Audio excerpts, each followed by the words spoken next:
Hey everybody, welcome to my Suburban Oasis. Today I'm going to plant some more seeds inside. I'm going to do a little bit of winter sowing, and I'm also going to talk with you a little bit about some of the other YouTubers that I like to watch for garden inspiration. There sure are a lot of people out there now, and some of them are really great. So I'll share those with you as we plant.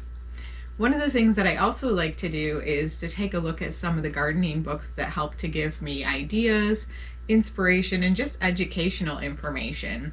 Right now, I've been looking at this month-by-month Gardening in Michigan book, which is an interesting find that I got.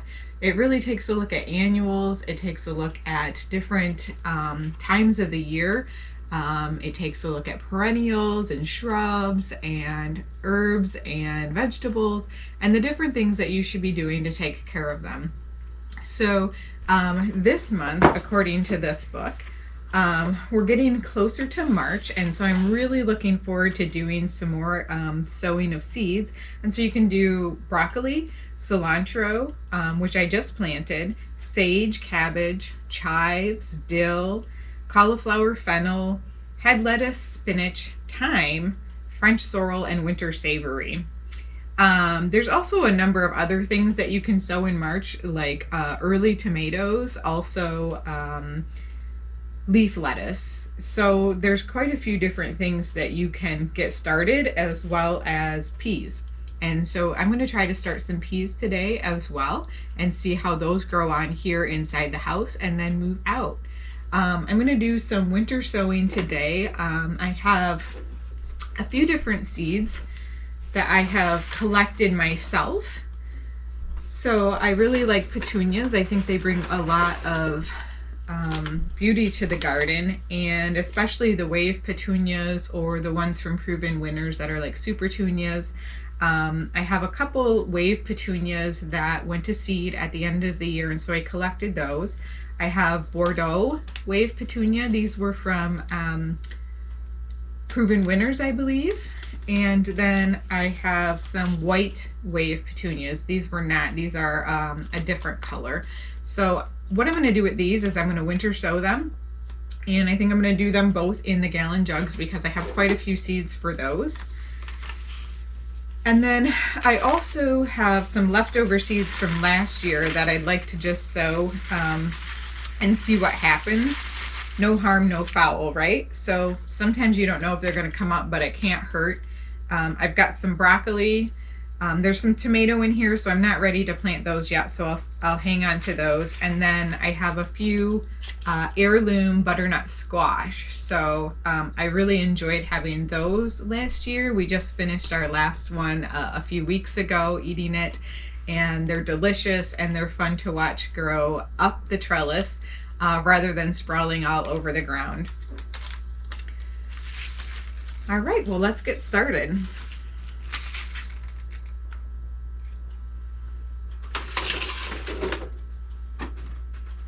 First coffee, always first coffee.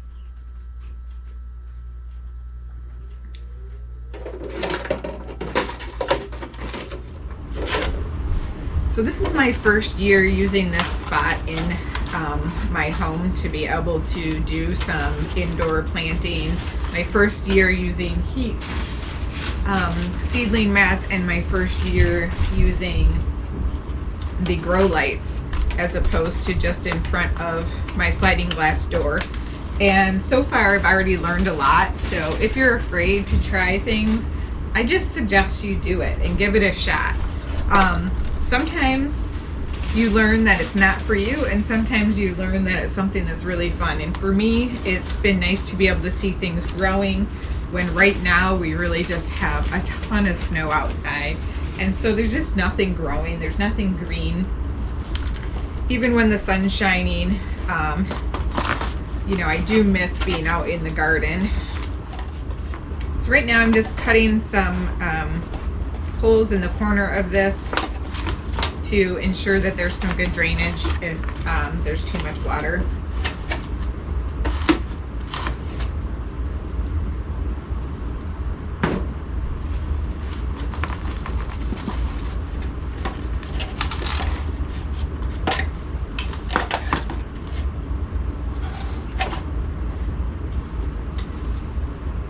Next, I just want to put some water in here to get the soil nice and moist.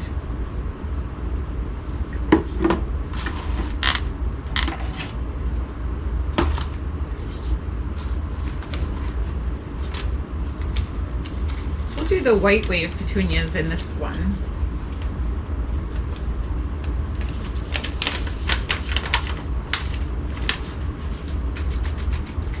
There are a lot of seeds in here. These are very small seeds, so they don't need to be planted very deeply. Usually you can tell by the size of the seed how much soil you may need to put on top or to bury the seeds underneath, because they just need a little bit more to be able to get their roots down in there. But petunia seeds are quite tiny. So I'm not even going to put anything else over the top of those. I will seal this afterwards with some painter's tape. That's just what I use because it's easy to put on, it's easy to get off. I ordered some of these plant markers. They're plastic, and I thought it would be helpful because I seem to be planting a lot more seeds this year than last, and so it'll be really easy for me to forget what I planted if I don't keep record of it. These are from Gurney's Seed Supply, and they're made to withstand all weather in your garden. They're reusable, they'll last for years. They're easy to see because they're bright yellow, and they're easy to write on. And so for me, these are really tall. So I think what I'm going to do is cut them into pieces, and that way each one will be able to be used as more than one.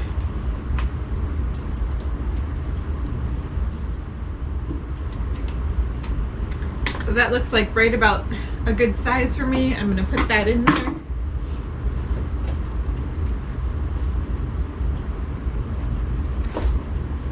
And now I don't have to worry about remembering because it will remember for me. Let's see if there's any more seeds down in here. There are still more seeds down in here, so I'm going to go ahead and save those. I might plant some more when it gets warmer outside as well, and just plant them into some pots outside. All right, let's move on to the Bordeaux wave petunias.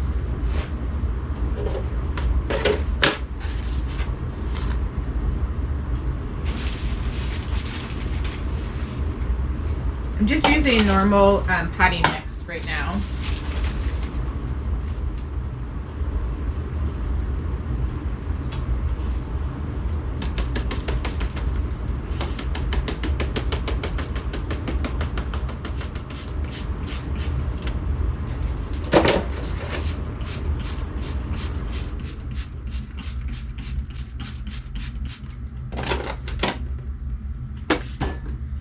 Sometimes when your potting mix is dehydrated, it's really hard to get it rehydrated, and I find that if you use a spray bottle, it really helps to get that top layer wet, and then once the top layer is wet, it really helps to absorb the water better.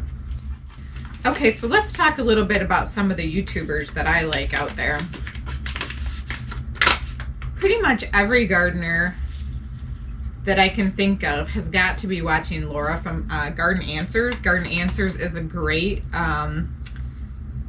really great YouTube channel. She gardens at home. She has experience working in a store with her parents, where they have they sell plants, they sell seeds, they sell pottery. And she has a gorgeous estate that she lives on, and probably over 1 million YouTube subscribers, but she has some great projects. She has a number of different plants, and she works really closely with proven winners. So it's really fun to see the projects that she's working on. She does a lot of perennial gardening, but has also started getting into cut flower gardening, which is because they acquired some new property. Someone else who I like to watch who gardens in a similar zone to me, she's in Wisconsin, is Erin from the Impatient Gardener. So I like to watch her. She does some vegetable gardening. She does annuals and perennials, and she has shade and sun. And like I said, I like it because she also has winter like me, and so it's really easy to relate to her. She and I both really like the geranium macrorrhizum because it grows just about anywhere that you need it to in the shade. When there's nothing else you can grow there, maybe it's dry shade. So she's a really fun person to watch as well.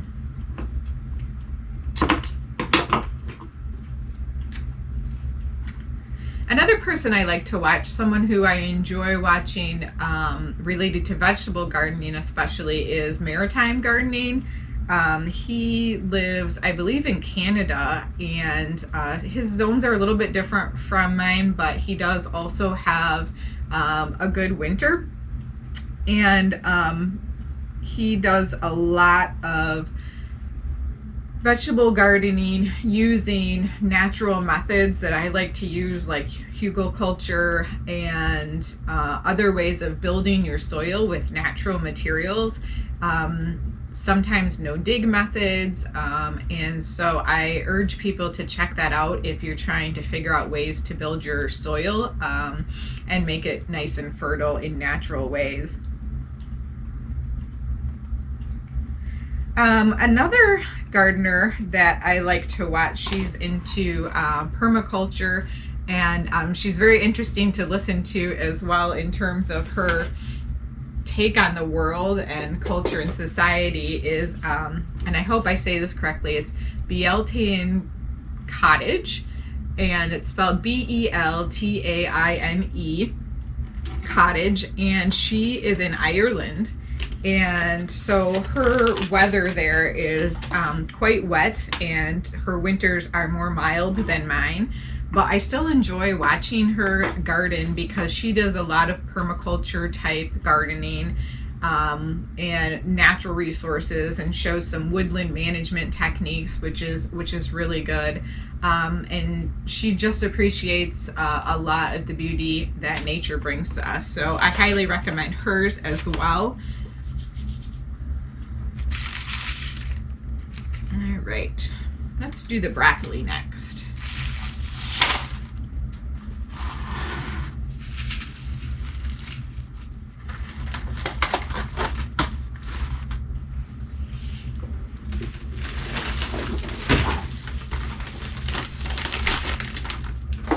So I've just been using the regular potting mix, but now because I'm going to use a seed tray for the broccoli, I'm going to use my seed starting mix.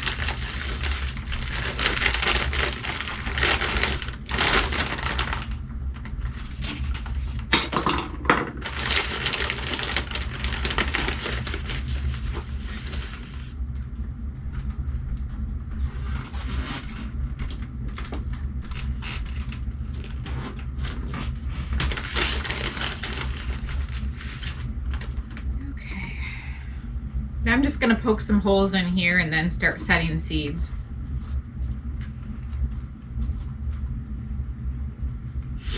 Another person who I really enjoy watching is Jerry Landers from Hopalong Hollow. I think she might live in Tennessee or something, and she kind of inspired me to redo some of the brick in my potager garden. Because she just kind of likes to move things around, and she lives life a little bit slower. She drinks a lot of tea and makes some fun old recipes and does things by hand, and so it's really fun to watch her from time to time. And then also another person who I think is fun to watch is Linda Vader. She is actually in the south, and so her zones are very different from mine as well in terms of having a lot more heat. Although she did get snow this year. But she does topiary. She has a potager garden, and she gardens a lot in pots as well. She has a little bit of vegetable garden going, but she does annuals and perennials and shrubs. And so she's fun to watch as well. She's definitely going to have quite a tulip show this spring because she planted a ton, just like Laura from Garden Answers. So I did not plant that many, but I planted a lot of bulbs this fall, and I'm looking forward to seeing them. Definitely trying out some new alliums and some tulips, which will probably get eaten by the rabbits, but we'll see. Okay, a couple other people who I like to watch. The Middle-Sized Garden. She is in England or in the UK, and so her zones are also different, but she's very fun to watch. She interviews a lot of people with expertise in different areas, and she has a beautiful garden as well. And someone else from that area of the world is Paul T.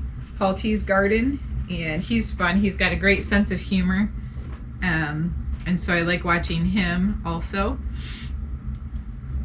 And his garden has a lot of very English things in there, lots of azaleas and rhododendrons and climbing roses and lavender and those kind of things. So nice to watch. And then someone who is also very adept at gardening with vegetables that I would recommend is Hugh Richards, and Hugh is spelled H-U-W, I believe. He is also, I believe, in the UK, and his garden, his vegetable garden is gorgeous. I wish mine looked like that, but he has a little bit more space, and he focuses primarily on vegetables and doesn't do as much perennial and shrub gardening, which is what I definitely do more of. And then let me think, who am I missing? I feel like there's somebody I'm definitely missing. I'm gonna do a cheat and look. Northland Flower Farm. She's fun to watch. She does a lot of cut flower gardening from her house on a small scale, and so that's nice to watch. She does some beautiful flower arrangements, and I have learned quite a bit about flower arranging from her,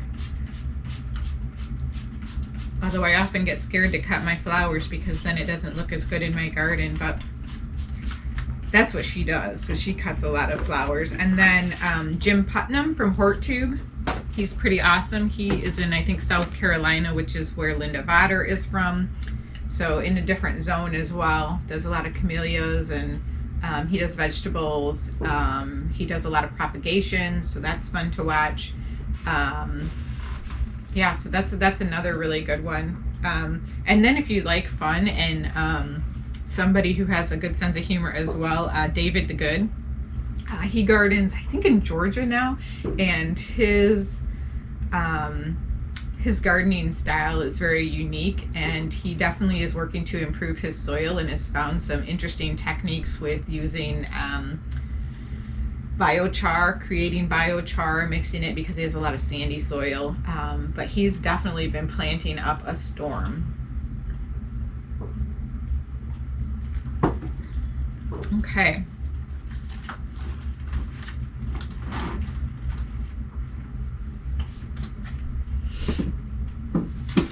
One of the things that you might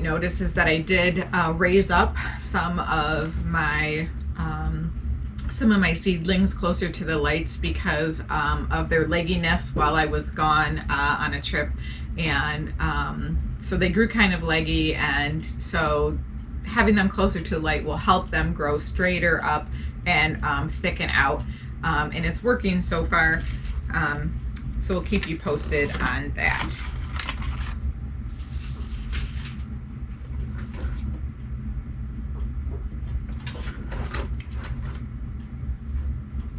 I think I'm going to hold off on the squash today. I'm going to wait a couple more weeks to get that going. You have to be careful or you'll start to run out of room. It's easy to do that with seeds. You plant them and then suddenly you have a whole bunch of bigger plants and have to figure out what to do with them and what space to move them into next.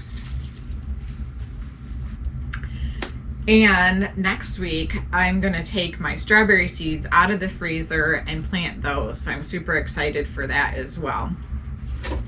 All right, well, I think that's what I'm going to just stop at today. I was going to plant also my sugar snap peas, but I think I'll do that along with my strawberries next time. I got, these are not sugar snap, excuse me, these are the avalanche snow peas. They are from Gurney's Seed Company, and so I'll be working to get those into some pots next week. All right, well, thanks for joining me. I hope you enjoyed our time spent together and found out about some other great YouTubers that you can check out. So let me know what you think about their channels and if you enjoy them as much as I do. All right, well, if you enjoyed this video, give me a thumbs up, subscribe to my channel, hit that notification bell if you want to find out when the next video comes out. It will tell you. Thanks again and have a wonderful day. Bye.